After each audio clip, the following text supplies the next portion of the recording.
La Coupe du monde de football est l'occasion de revoir des joueurs professionnels sous d'autres couleurs, donc des joueurs professionnels salariés de clubs qui sont mis à disposition pour l'occasion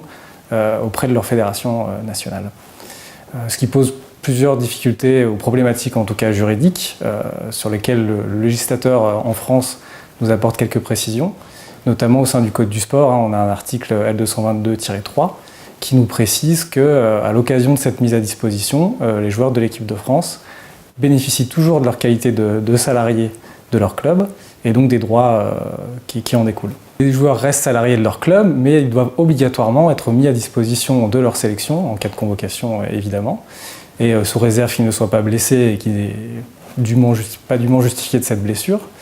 Donc ils doivent obligatoirement être mis à disposition à l'occasion des matchs qui figurent dans les dates des périodes FIFA du calendrier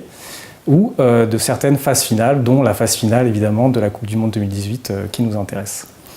Alors cette obligation-là, elle ne découle pas de la loi française, elle ne découle pas du Code du sport, mais du règlement de la FIFA. Plus exactement du règlement du statut et des transferts des joueurs, de son annexe 1, qui est contraignant pour toutes les fédérations membres de la FIFA et donc leurs clubs. Et donc très logiquement, cette obligation elle a été reprise au niveau national, au sein des règlements généraux de la Fédération française de football, dont l'article 175 impose aux joueurs convoqués de se rendre et de se mettre à disposition de l'équipe de France, sous peine de sanctions disciplinaires. On a eu il y a quelques années un exemple avec le joueur Corentin Jean, qui évoluait à l'époque à Troyes, qui avait été sanctionné, ainsi que son club de l'époque, pour ne pas s'être rendu en équipe de France U19.